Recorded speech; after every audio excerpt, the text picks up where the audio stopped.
Bueno, vamos a hablar de la pancreatitis, que es una inflamación del páncreas. Quienes la han padecido describen un dolor así insoportable que requiere atención médica inmediata. Sabemos que existe pancreatitis aguda y pancreatitis crónica. Y está con nosotros el gastroenterólogo Omar Alfaro para darnos algunas ideas de cuáles podrían ser las causas y cuál es el tratamiento de esta enfermedad. Así que yo le quiero agradecer, doctor, por estar aquí con nosotros. Buen día. No, muchas gracias, Randall. Buen día. De verdad que yo soy el agradecido que me hayan invitado aquí. Muchísimas gracias. Nos encanta. Recuerden que si tienen consultas específicas para el doctor, lo hacen a través del Facebook por escrito o al 6087-7777, que es el número de teléfono de WhatsApp. Comencemos por ubicar, si le parece, doctor, dónde está el páncreas, y vamos a colocarles también a ustedes una gráfica ahí para que el doctor nos vaya ayudando a entender dónde se encuentra en nuestro cuerpo y cuál es la función del páncreas. Claro, el páncreas básicamente, Randall, está detrás del estómago, en lo que nosotros llamamos la boca del estómago. Detrás, casi que pegado a la espalda. Se llama un órgano retroperitoneal porque está en la parte de atrás del abdomen, por así decirlo. El páncreas es un órgano súper importante. Tiene funciones, es una glándula y lo que hace es producir enzimas como la insulina, como el glucagón, que tienen que ver con la regulación de azúcar en la sangre, pero produce enzimas digestivas que van hacia el tubo digestivo y nos ayudan a digerir las grasas y las proteínas, y es lo que hace posible, digamos, nuestra digestión. ¿Y está relacionado estrechamente con otros órganos? Bueno, tiene relaciones por continuidad con el hígado, con la vesícula, con el estómago, y tiene relaciones por funcionalidad con prácticamente todos los órganos. Es decir, permite a través de la insulina que se incorpore el azúcar al cerebro, que se incorpore a los músculos, que se incorpore al hígado. Prácticamente todos los órganos dependen de la función del páncreas en la secreción de sus enzimas. Bueno, dicho esto, vamos a meternos de una vez a hablar de pancreatitis, que es el tema de la entrevista. Ese término itis, quiero pedirle que nos recuerde a qué se refieren ustedes los médicos con el término itis y qué es una pancreatitis en realidad. Ok, bueno, siempre que en medicina se termina una palabra con itis, significa inflamación. Gingivitis, inflamación de las encías, cistitis, inflamación de la vejiga, y en este caso pancreatitis es cuando el páncreas se encuentra inflamado. Lo normal es que ningún órgano en la salud humana, en el equilibrio de la salud humana, se encuentre inflamado. Entonces, cuando terminamos con itis, inflamación. Pancreatitis, inflamación del páncreas. ¿Por qué ocurre? Híjole, fíjate que tiene múltiples causas, pero podríamos decir que como tiene enzimas digestivas, cuando estas enzimas digestivas se activan en un lugar inapropiado, empieza a inflamarse el páncreas. Y como causas podríamos tener piedras en la vesícula, que estas piedras salen a través de un conducto y obstruyen el páncreas y activan las enzimas, el alcohol, causas hereditarias, causas infecciosas, por ejemplo, el virus del sarampión, de la varicela, la enfermedad del beso, que es el virus de citomegalovirus. Todo eso podría causar inflamación del páncreas. Háblenos de los síntomas. ¿Qué siente la persona que tiene pancreatitis? Fíjate que la principal manifestación de una pancreatitis es un dolor intenso en la parte central y alta del estómago. ¿Es un dolor agudo? Es un dolor agudo cuando estamos hablando de una pancreatitis aguda. Y digo esto porque las pancreatitis crónicas podrían tener un dolor relativamente constante. Pero es un dolor agudo y muy fuerte. Aunque la literatura habla de que hay pacientes que podrían pasar con sintomatología leve, lo cierto es que 3 de cada 4 pacientes que tienen pancreatitis tienen un dolor severo. Y cuando hablamos de severo, hablamos de una intensidad entre 9 y 10 de 10. Si la gente no puede ni hablar del dolor. Ahora, la gente podría tender a confundir ese dolor con otra causa, ¿verdad? Porque, digo, el dolor agudo puede ser causa o manifestación de muchas otras enfermedades. ¿Cómo hace uno para diferenciarlo? Definitivamente no hay manera, salvo porque cuando llegue a un servicio de emergencias el médico lo va a sospechar. Pero yo no puedo decir este dolor es por gastritis y este dolor es por piedras en la vesícula. Lo que sí es cierto es que el dolor muy intenso, se me olvidó decir, o dejé de decir antes, que se acompaña con vómitos y náuseas, y que tiene característicamente en cinturón, el dolor se irradia en cinturón del centro del abdomen hacia los lados y hacia la espalda, ese dolor me orienta más a pensar en pancreatitis. Cuando yo siento un dolor que es en cinturón. Y otra característica es que por ser un órgano retroperitoneal, todos los dolores que están atrás del estómago se alivian cuando yo me agacho. Entonces la gente toma una posición antiálgica, es decir, están agachados para sentir alivio. Interesante. Esas son como características que nosotros los médicos, pues que tenemos un poquito más de entrenamiento, pensamos a la hora de pensar que podría tratarse de una pancreatitis. Doctor, ¿y cuál es la diferencia entre aguda y crónica? El tiempo. Básicamente, yo puedo tener una pancreatitis aguda, es decir, se instauró hoy y en una semana voy a estar recuperado, si Dios así lo permite, porque podría no serlo, pero una pancreatitis aguda leve yo voy a estar sin consecuencias en el tiempo. Una pancreatitis crónica, el órgano, el páncreas ha venido sufriendo, se ha venido cicatrizando. Siempre lo comparo con una toronja seca. Él se va llenando de fibrosis por inflamación a lo largo del tiempo y cuando esta inflamación ya no es reversible como en la aguda, llamamos pancreatitis crónica. Y tiene unas características un poquito diferentes. Por ejemplo, el paciente que tiene pancreatitis crónica puede experimentar un dolor más leve que el que tiene el paciente de pancreatitis aguda cada vez que come. Y puede ser que vaya al servicio con diarrea, de manera que pueda haber grasa en las heces. Eso se llama esteatorrea. Ok, y a nivel de síntomas son muy similares. Son similares en el dolor, digamos, el dolor es en banda, es epigástrico, pero es mucho más leve en las pancreatitis crónicas. Y normalmente los pacientes con pancreatitis aguda no tienen esa manifestación de no poder absorber las grasas. Bueno, en este punto queremos presentarles una nota que hizo Catherine Ortega sobre un paciente que tuvo pancreatitis. Él es compañero nuestro, es camarógrafo aquí del canal. Se llama Andrés Alvarado, lo conocemos popularmente y cariñosamente como Chino. Y hace 2 años padeció una pancreatitis aguda. Quiero invitarlo también a usted, doctora, a que conozca la historia, porque creo que cuando alguien narra en primera persona qué fue lo que vivió, nos queda a todos un poquito más claro. Así que estoy seguro que además muchos de ustedes se van a identificar a lo mejor con la historia de Chino. Andrés Alvarado vivió la experiencia de sufrir una pancreatitis aguda. Fue de sorpresa. Yo estaba en el kinder de mi hija, celebrando la fiesta del Día del Padre. Me acuerdo que me tomé un poquito de jugo de naranja porque nos dieron un desayuno y yo sentí como una explosión en mi estómago. Yo sentí que el estómago se me inflamó, empecé a sudar frío, no podía respirar y yo llamé a mi esposa.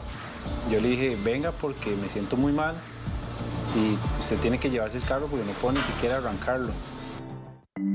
Cuando llegué al hospital, a la clínica, me empezaron a examinar, empecé a delirar, me empecé a quitar, dicen que me pusieron una silla de ruedas, entonces yo me empecé a quitar los zapatos, me empecé a quitar la gorra porque yo sentía que me estaba asfixiando, sentía que me ahogaba, entonces empecé a quitarme todo. En ese entonces la doctora me remitió al Calderón Guardia, me dijo que era una pancreatitis. Ese mismo día debió ingresar a cuidados intensivos porque, según decían los médicos, se encontraba grave. Lograron estabilizarlo y pudo regresar a casa por unos días. Me dieron de la salida porque querían ver cómo reaccionaba el páncreas, a ver si se podía, si él mismo se absorbía. No se absorbió, el páncreas estaba reventado y me estaba oprimiendo los pulmones, el líquido que tenía. Me volvieron a internar y ahí fue donde me hicieron endoscópicamente, me hicieron unas operaciones.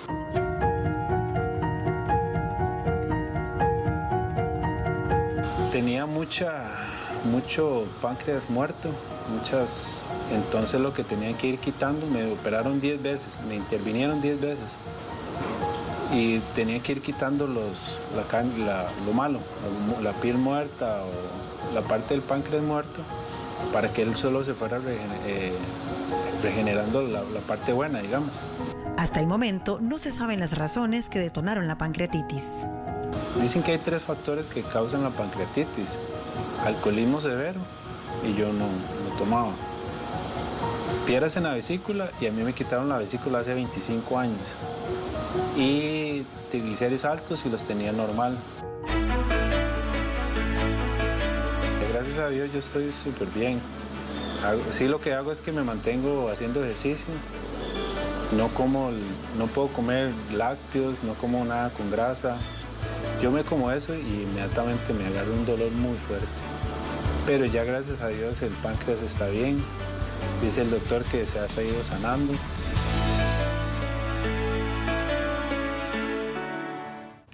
Bueno, muchas gracias a Andrés por habernos compartido su historia. Doctor, a mí me llama la atención, y usted lo mencionó antes, que es un dolor tan fuerte que te incapacita a hacer cosas. Andrés narraba que estaba en la actividad de su hija y le dijo a su esposa, venga porque yo no puedo manejar. A ese punto, digamos. Efectivamente es así. La gente cuando tiene un dolor de pancreatitis prácticamente no se puede mover. La gente lo describe, está en la cama como un bebé, porque agarran esa posición encogida. Claro. Yo tengo una historia similar con mi hermana. Mi hermana estuvo 3 meses también en el hospital por una pancreatitis que le destrozó el páncreas y la dejó diabética. ¿Y averiguaron cuál era la causa? Sí, en el caso de mi hermana, piedras en la vesícula. Okay. Se puso a tomar un remedio casero que es que para eliminar las piedras, y una de las piedras descendió de la vesícula y obstruyó el páncreas, que es la causa más frecuente de pancreatitis, Randall. Sí. Estamos piedras en la vesícula, alcohol e hipertrigliceridemia, que lo dijo el compañero, pero perfecto, ¿verdad? Son las 3 causas más frecuentes. Sí, y también me llamó la atención eso que él dijo, que aún siendo las causas más frecuentes, no tenía él ningún factor de estos determinantes. ¿Puede haber sido algo hereditario? Podría haber sido algo hereditario, es decir, la pancreatitis hereditaria existe, aunque ciertamente en Latinoamérica es rara. Es más frecuente en el viejo continente, allá donde tenemos a Messi. Ok, si la causa es una piedra o son piedras, eso hay que operarlo de inmediato. Pues, ¿o cómo es? Una vez que dio la pancreatitis, ya no se opera de inmediato. La pancreatitis es un proceso inflamatorio muy severo dentro del abdomen. Y para que tengamos una comparación, el páncreas se pone como mantequilla fuera de la refri. Entonces, entrar a operar aquello es imposible. Hay que dejar que el proceso se enfríe y después hay que operar. Lo que sí es cierto es que los pacientes que tienen piedras en la vesícula, si no se operan en el transcurso de las semanas posteriores a que dio la pancreatitis, la probabilidad de que recurra a una pancreatitis es sumamente alta. Entonces, esos pacientes sí hay que, digamos, tenerlos en cuenta para programarlos para operarlos. Doctor, supongamos el peor escenario. ¿Qué podría pasarle a una persona que no es atendida correctamente o que no es atendida a tiempo, de la manera más oportuna con la pancreatitis? Vamos a ponerlo en estadísticas. Ajá. De cada 10 personas que tienen pancreatitis, 2 o 3 van a tener una pancreatitis severa como la del compañero. Y de cada 10 personas que tienen una pancreatitis severa que no reciben una adecuada atención, probablemente 3 se nos van a morir. Entonces, lo más severo es que se nos puede morir alguien.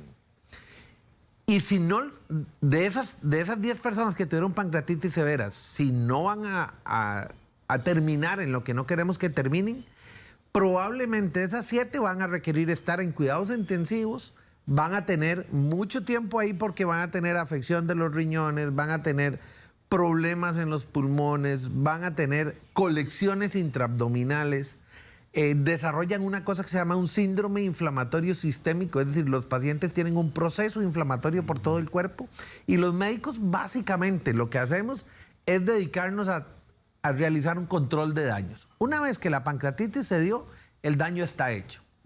Nosotros lo único que hacemos es intentar controlar los daños. Ahora, Andrés contaba en su testimonio que, entiendo yo, desprendo de lo que él narró, que tenía parte del tejido del páncreas muerto y que entonces eso se lo fueron quitando para regenerar. El órgano tiene esa capacidad de regenerarse. Sí, viera que el páncreas es sumamente agradecido y tiene una gran capacidad de regenerarse. El problema es que la pancreatitis cuando da, como son enzimas digestivas, prácticamente las enzimas se comen el páncreas. Y eso se llama necrosis. Van dejando un hueco ahí que se va llenando con tejido. Que es tejido muerto. Pudredumbre ahí, pudredumbre. Y aquello hay que sacarlo. Andrés, que gracias a Dios está contando el cuento, se le hizo una técnica muy de mucha avanzada. Es a través del estómago, se punza donde está esa colección y se drena todo aquello a la cámara gástrica. Y los gastroenterólogos entran ahí cada 2, cada 3 días, a sacar el tejido muerto hacia el estómago para que aquello se pueda regenerar. Y sí, el páncreas se regenera. Fíjese que hay que perder más del 80% del páncreas para que una persona, por ejemplo, quede diabética. Usted con el 20% del páncreas podría completar sus necesidades de insulina. Que eso fue lo que le pasó a su hermana. Eso fue lo que le pasó a mi hermana porque mi hermana perdió el 100% del páncreas. ¿Y eso por qué razón fue, doctor? ¿Porque llegó tarde o porque ya estaba muy avanzado? Mire, esa es una muy buena pregunta. Es decir, hay que tener una alta sospecha técnica, diagnóstica, cuando el paciente llega para atacarlo temprano, controlar los daños tempranamente, ponerle líquido, controlar el dolor, que es lo principal que uno hace, y poner el páncreas en reposo, es decir, hay que suspender la alimentación momentáneamente. Mi hermana llegó, yo trabajaba en San Carlos y llegó al Hospital San Juan de Dios, no aguantaba el dolor y pedía que por favor le pusieran algo para el dolor. Y los médicos pensaron que mi hermana era adicta a la morfina y que lo que quería era que le pusieran morfina. Y entonces tardaron mucho tiempo en controlar el dolor y aquello permitió que el páncreas se necrosara. Lo primero que uno tiene que hacer es controlar el dolor para que baje el estrés y dar una gran cantidad de líquido intravenoso. Porque eso permite controlar los daños que podrían darse a posterior. Los pacientes que tienen una pancreatitis aguda, cuando el proceso inflamatorio se da cerca del páncreas, la circulación empieza a mandar, digamos, todo el líquido a controlar los daños, pero los vasos sanguíneos empiezan a llorar agua y entonces se empieza a crear un shock circulatorio. Y entonces a los pacientes hay que hidratarlos agresivamente. Y si los pacientes se deshidratan, van a sufrir los riñones, va a sufrir el hígado, va a sufrir el páncreas, va a sufrir el corazón. Sí, los órganos que están a la par. Definitivamente. Ok, vea, le está preguntando Susana Espinosa en Facebook. Dice, a mi esposo lo operaron hace cerca de un mes, ya le iba a dar una pancreatitis. Le sacaron la vesícula y tenía muchas piedras. ¿Qué problema puede tener a futuro? Ya que no tiene la función del órgano, exactamente. Bueno, los pacientes que operan de la vesícula, aunque no es el tema de hoy, 20% de estos pacientes podrían quedar con una diarrea. Se llama un síndrome post-colecistectomía, sobre todo cuando consumen gran cantidad de grasas. Si tienen una dieta balanceada, prácticamente no van a tener ningún problema. Hay que aclarar algo. Los pacientes que tienen más riesgo de sufrir pancreatitis por piedras son los que tienen piedras chiquititas en la vesícula, de menos de 5 milímetros, porque son las que tienen capacidad de salirse por el tubito que drena la bilis y llegar a obstruir el páncreas. Las más grandes no dan esa... Las más grandes problema. tienen una limitación mecánica. El tubo por el que se drena la bilis tiene como máximo 4 milímetros. Si la piedra mide 1 centímetro, no se va a salir. Okay.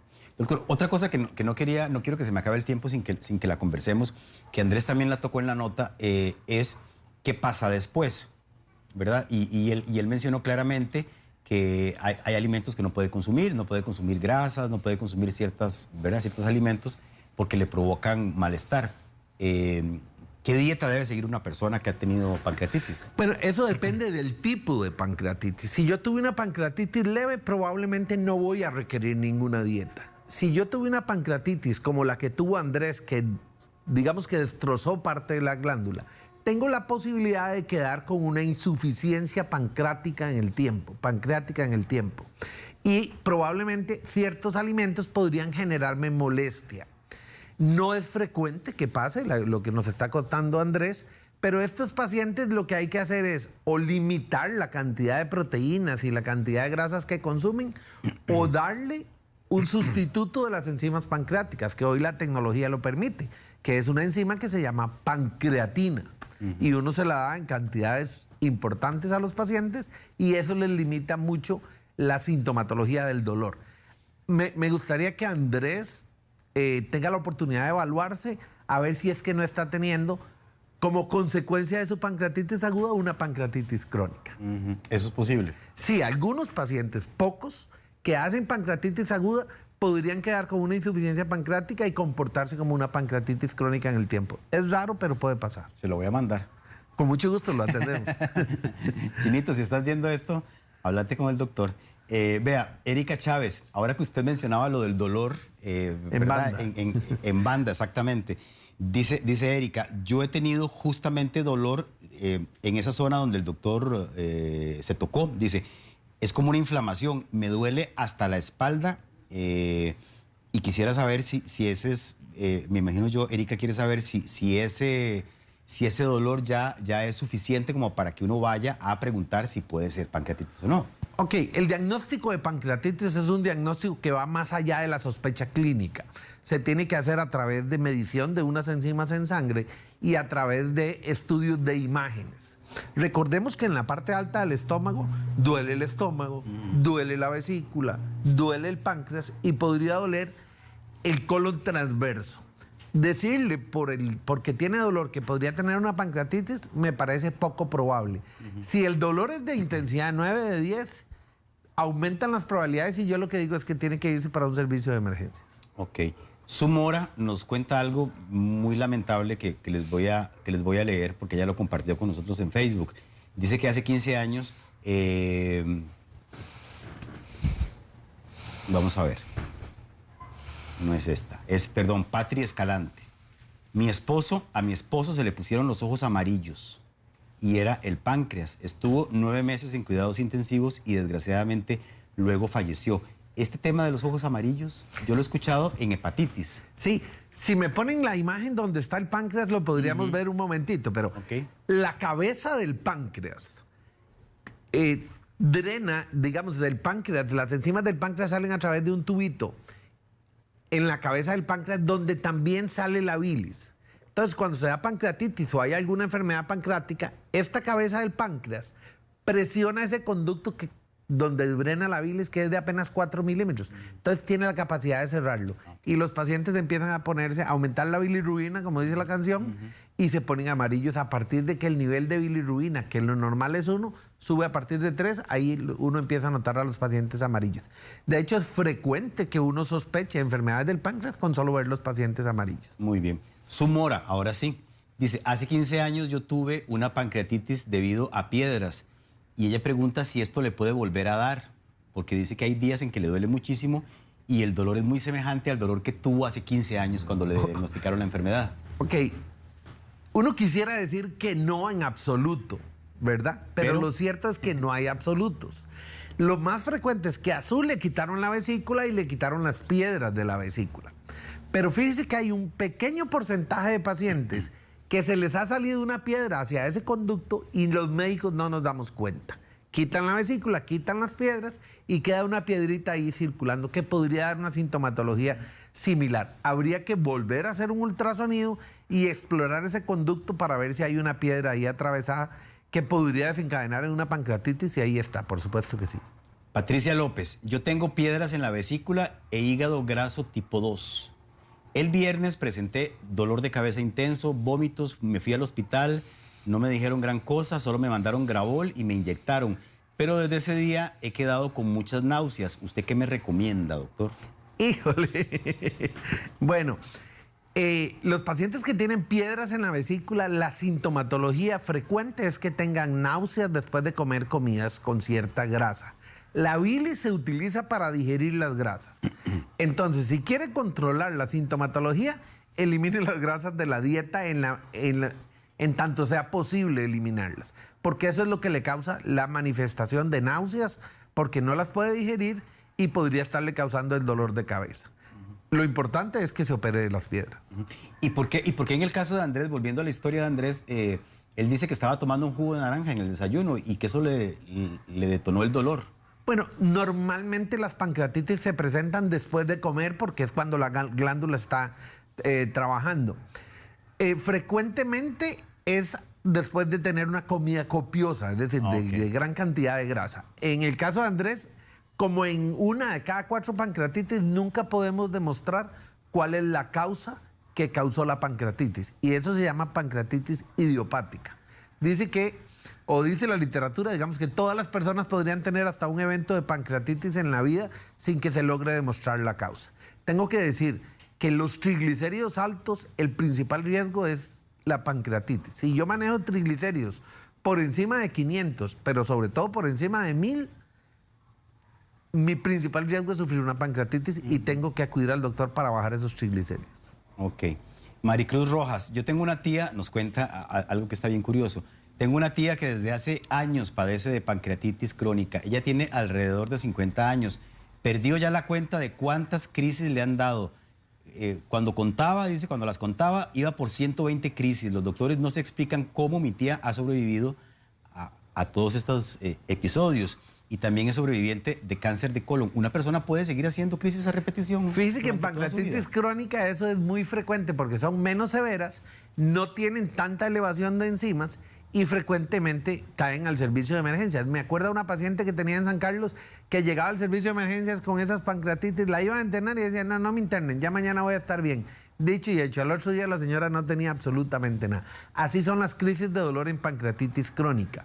A diferencia de la pancreatitis aguda, la pancreatitis crónica no desencadena todo este proceso inflamatorio en el cuerpo, sino que básicamente se caracteriza por dolor y por manifestaciones intestinales como diarrea. Ok. Helen dice, parece que la solución a todo es dejar de comer carne roja y consumir grasas buenas. ¿Por qué no hablan de productos refinados, industrializados, condimentos, salsas, dañinos para el que los consume? ¿Hay alimentos que de verdad podrían propiciar que uno tenga esto? Bueno, no es mi tema, ¿verdad? Yo no soy nutricionista ni tecnólogo de alimentos, pero ciertamente uno ve que las sociedades donde se come más carne, más grasa, son pacientes que padecen más de piedras en la vesícula y evidentemente la causa de pancreatitis o la incidencia de pancreatitis es mucho mayor. Las investigaciones, porque esto no lo he dicho y quiero decirlo, a pesar de que hablan de que el alcohol es una causa importante de pancreatitis, las investigaciones últimamente han demostrado que nos hemos estado fijando en la mano incorrecta. Nos hemos estado fijando en la mano que sostiene la botella y no en la mano que sostiene el cigarro. En los últimos años se ha demostrado que el tabaquismo tiene un factor importante a la hora de producir, sobre todo pancreatitis crónica. Y no tiene tanto que ver con la cantidad de cigarros que yo me fumo, sino con el tiempo que llevo fumando. De manera que me parece fenomenal que en Costa Rica esté prohibido fumar para que la gente, fumar en lugares públicos, claro, para que la gente empiece a dejar de fumar. Doctor, doña Liliana Mora mandó una pregunta en video que se la voy a colocar. Ella tiene 54 años. Buenos días, Randall y doctor. Mi nombre es Liliana Mora, tengo 54 años. Tuve piedras en el riñón y tuve 2 ataques muy fuertes. Gracias a Dios, hasta el momento no me ha vuelto a dar más. No sé si tiene alguna relación las piedras en el riñón con el problema de páncreas. Bueno, hasta el momento no he tenido problemas de páncreas, pero no sé si en un futuro me puedo... Okay. Doña Liliana, a mí me parece que es una pregunta muy atinada, sobre todo porque tendemos a confundir las piedras en los riñones y en el cáliz renal con las piedras de la vesícula. Si bien es cierto, los riñones están ubicados en la parte retroperitoneal, también en la parte de atrás del abdomen, muy cerca de la espalda, las piedras en los riñones salen a través de unos conductos que se llaman ureteros y caen directamente a la vejiga. No tienen relación con el páncreas y todavía yo no conozco pacientes que a través de un dolor de piedras en los riñones, que es también muy severo, se haya desencadenado una pancreatitis. Todavía no he visto. Muy bien. Doña Marcela Porras nos cuenta que su hija Sara, que tiene 8 años, tuvo pancreatitis aguda necrohemorrágica cuando tenía 5 añitos. Dice que ninguno de los factores que le dijeron en el hospital de niños en ese momento los tenía. Pero bueno, la niña fue operada, tiene un 70% del páncreas, no quedó diabética, gracias a Dios, y no hay secuelas ni dolores. Así que me parece que es una bonita forma también de terminar, porque no todo es negativo. Digo, hay gente que logra superar la condición y vivir normalmente. Ah, definitivamente. Es decir, un porcentaje importante de pacientes que sufren pancreatitis terminan recuperándose completamente y teniendo una vida normal. Randall, solo quisiera decir una causa de pancreatitis que no he dicho. El primo de una colega lo asaltan en Alemania y lo agarran a patadas. Y esas patadas en el abdomen le desencadenan una pancreatitis por el que tuvo 3 meses en cuidados intensivos también. Golpes. Los golpes. Entonces, el trauma cerrado del abdomen, el papá de un compañero de trabajo en un accidente de tránsito, la manivela lo golpea aquí, 4 meses en cuidados intensivos por pancreatitis. Entonces, el trauma abdominal puede ser una causa de pancreatitis. Y en el caso de la señora, quiero recordar que los virus son una causa de pancreatitis. Que podría explicar algunas pancreatitis a las que no logramos darle diagnóstico. Que fue algo así lo que le pasó a la hija de ella. Por eso lo digo, probablemente haya algún virus involucrado en el desarrollo de las pancreatitis. Doctor, quería terminar con esta pregunta y es si usted cree que existen maneras de proteger el páncreas. ¿Y cuáles son? ¿Cómo podemos hacer para cuidar este órgano? Que yo siento además que le prestamos poca atención. Definitivamente, es un páncreas del que poco conocemos y que le prestamos poca atención. Dicen que lo más importante es lo que se dice al principio y al final, y usted me está dando esta oportunidad. Antes decía de la botella y decía del cigarro. Definitivamente, si queremos cuidar el páncreas, que es un órgano digestivo, tenemos que tener una alimentación sana, baja en grasas, tenemos que consumir o no consumir alcohol o consumirlo muy racionado, y definitivamente tenemos que no fumar. Y no tomar medicamentos que no necesitamos, porque los medicamentos podrían ser causa de pancreatitis. Ahora, decía usted cuando hablaba del fumado que no es tan importante, digamos, o tan trascendental, tan fundamental, la cantidad como como el tiempo de evolución. Exactamente. Sí, definitivamente yo me podría fumar un paquete o me podría fumar 2 cigarros. Si llevo mucho tiempo haciéndolo, ese es el factor de riesgo, no la cantidad de nicotina que le meto a mi cuerpo. Muy bien. Muchas gracias, doctor. Ha sido muy útil, creo, para todos y muy aleccionador conversar con usted esta mañana. Randall, estoy para servirle y muchísimas gracias. De verdad que siempre es un placer venir a acompañarnos. Quiero dejarles los números de contacto del doctor Omar Alfaro, que es gastroenterólogo. Tiene un número de teléfono que es el 2221-8055.